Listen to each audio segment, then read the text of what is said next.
Hello students, welcome back. Kiran ma'am here. और आपके सामने जैसे कि आप देख सकते हैं आपकी स्क्रीन पर एक नया टॉपिक। तो ये नया टॉपिक के साथ मैं फिर आपके सामने हाजिर हूँ और आई होप आप ये टॉपिक को भी बहुत ध्यान से सुनेंगे और आपको बहुत अच्छी तरीके से ये टॉपिक भी समझ में आ जाएगा। तो बच्चों, स्टार्ट करते हैं आज का हमारा ये टॉपिक, उपसर्ग और प्रत्यय। तो सबसे पहले हम स्टार्ट करेंगे आपको उपसर्ग से। तो उपसर्ग में आपको इसका एक छोटी सी परिभाषा मैं आपको यहाँ पे बताना चाहूँगी।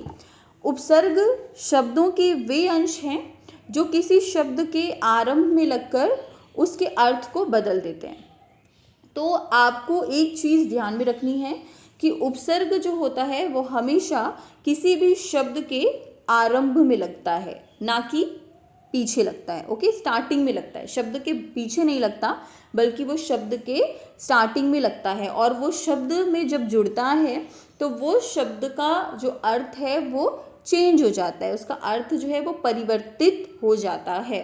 यहाँ पर एक एग्जाम्पल आपको दिखाई दे रहा है, अनु, धन, रूप। ओके, तो ये जो एग्जाम्पल है यहाँ पर आप देख सकते हैं कि अनु जो है एक शब्द है, रूप जो है एक शब्द हमारे सामने है। और उस शब्द में जब हमने अनु ये उपसर्ग जोड़ा तो उसका अर्थ जो है वो पूरी तरीके से चेंज हो गया और वो शब्द बन गया हमारा अनुरूप। ओके, तो इस तरह से और कई एग्जाम्पल्स हैं कि जो शब्द जो है उनके आगे वो आकर मिलते हैं, वो उनके साथ मिलकर जुड़कर उन्हें एक अलग अर्थ प्रदान करते हैं। तो इस तरह से हम नेक्स्ट देखेंगे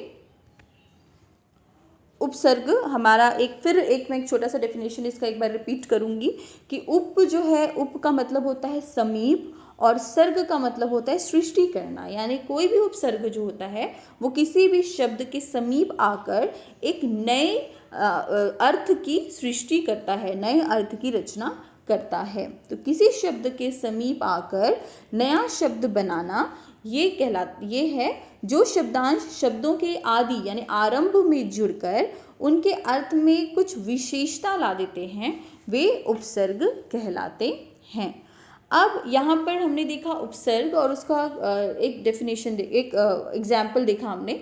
यहाँ पर हम देखेंगे अब उपसर्गों को हिंदी में प्रचलित उपसर्गों को निम्नलिखित भागों में बांटा हुआ है, निम्नलिखित भागों में विभाजित किया गया है, जिसमें से नंबर 1 पर है संस्कृत के उपसर्ग, हिंदी के उपसर्ग, उर्दू के उपसर्ग और अंग्रेजी के उपसर्ग।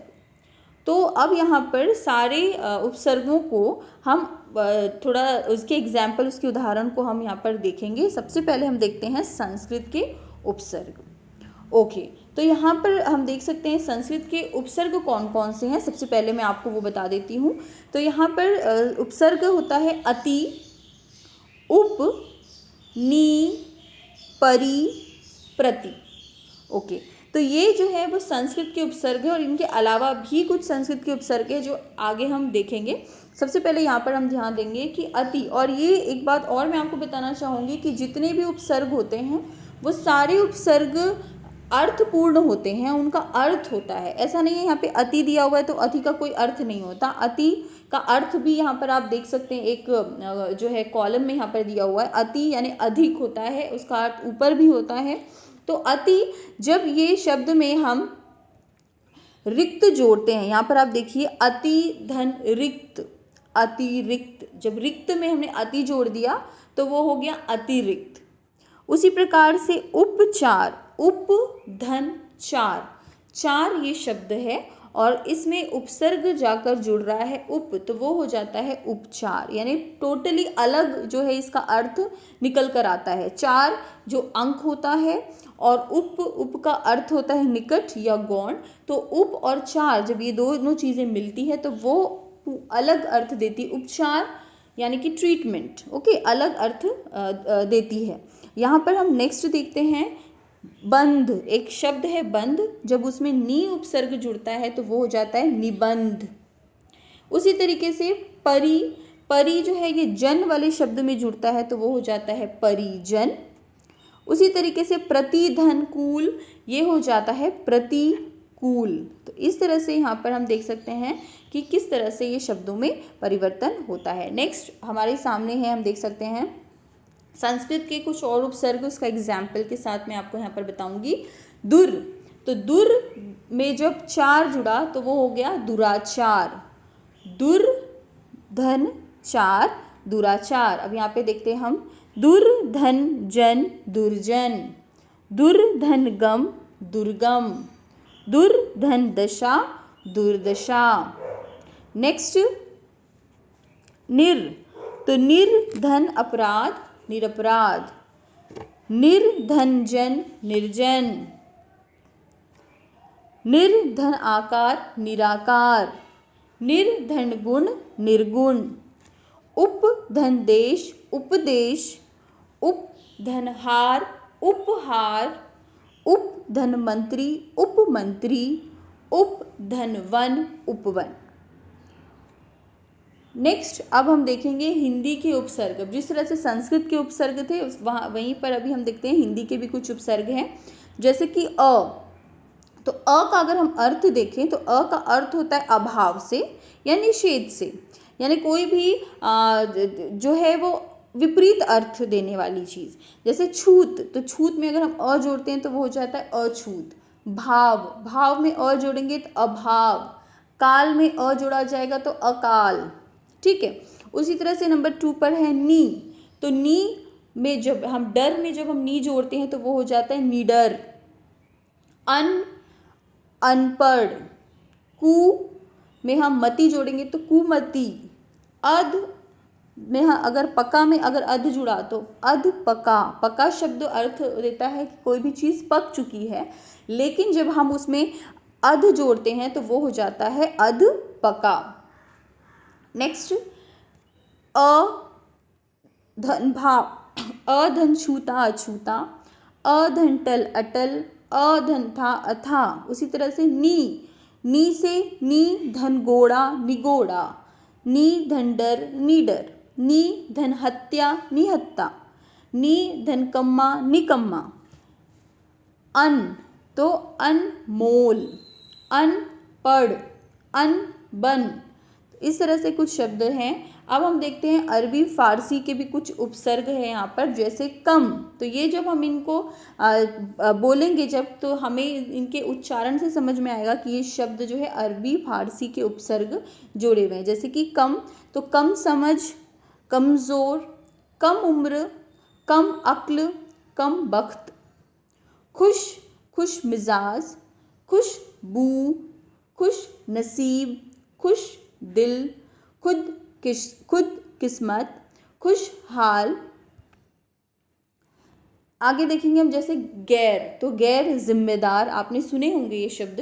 गैर हाजिर, गैर सरकारी, गैर ज़रूरी, गैर कानूनी। नापसंद, नाकामयाब, नासमझ, नालायक, नाबालिग, नादान। इसी तरीके से कुछ और शब्द हम देखते हैं। बा, तो बा एक उपसर्ग है। बा इज्जत, बा वजूद, बा मुश्किल, बा मुशक्कत। बद, बद में अगर हम नाम जोड़ते हैं तो बद नाम, बदबू, बदतमीज़, बदसूरत, बदहज़मी। तो इस तरह से हमने देखा कि शब्दों में ये जो उपसर्ग है वो जुड़ते हैं और जुड़ने पर उन्हें नया अर्थ देते हैं। जैसे कि बेईमान, बेधन होश, बेधन खटके, बेखटके, बेघर, बेसब्र, बेगुनाह। उसी तरीके से हम देखते हैं हम, तो हम राज, हम नाम, हम वतन, हम दर्दी, हम उम्र, हम शक्ल। लापरवाह, लाचार, लाजवाब, लावारिस, लाइलाज। ओके, तो यहाँ पे हमने देखा कि कुछ उपसर्ग हैं। उपसर्ग हमने देखा जो संस्कृत के उपसर्ग थे, हिंदी के उपसर्ग, अरबी फारसी के उपसर्ग और अंग्रेज़ी के उपसर्ग। यस, अंग्रेज़ी के भी कुछ उपसर्ग हैं जो मैं आपको बताना चाहूँगी यहाँ पे ओरली। यहाँ पर अंग्रेज़ी के शब्दों से ये उपसर्ग आए हैं, जैसे हेड, तो head minister, head master, okay. Deputy collector, तो ऐसे कुछ शब्द हैं जो अंग्रेजी के उपसर्गों को भी यहाँ पर रखा हुआ है। अब हम देखते हैं प्रत्यय। अब आपको मैं एक बहुत ही सरल तरीका बताना चाहूँगी। यहाँ पर उपसर्ग जो है वो हमेशा शब्द के आगे लगाए जाते हैं, लेकिन प्रत्यय हमेशा शब्द के पीछे लगाए जाते हैं, शब्द के अंत में जुड़कर शब्द को नया अर्थ देते हैं। जैसे कि दुकान, धनदार, दुकानदार, ये दुकान एक शब्द है और उसके अंत में जोड़ा गया है प्रत्यय दार, तो वो बन जाता है दुकानदार। नेक्स्ट, प्रत्यय के दो प्रकार हैं। जहां हमने देखा कि उपसर्ग को 4 भागों में बांटा गया है, वहीं पर प्रत्यय के दो प्रकार होते हैं, एक कृत प्रत्यय और दूसरा होता है तद्धित प्रत्यय। तो कृत प्रत्यय धातुओं के अंत में लगते हैं, धातुओं अर्थात क्रिया। तो कृत प्रत्यय हमेशा क्रिया शब्द के पीछे लगते हैं। यहाँ पर आप उदाहरण देख सकते हैं, लिखने धनवाला, तो लिखने ये क्रिया शब्द है और उसके अंत में प्रत्यय जुड़ा है वाला, तो वो हो जाता है लिखने वाला। यहाँ पे कुछ और कृत प्रत्यय है, जैसे कि वाला, रख वाला, न, बेलन, बेल न, बेलन, कर, देख कर, तो देख भी क्रिया शब्द है। सो में ना जोड़े तो वो सोना हो जाता है। पन, बचपन, तो ये यहाँ पर हम देख सकते हैं कि कृत प्रत्यय जो है वो क्रिया के, वो धातुओं के अंत में जुड़कर उसके अर्थ को बदलते हैं। अभी नेक्स्ट हम देखते हैं तद्धित प्रत्यय, दूसरा प्रकार है इसका तद्धित प्रत्यय।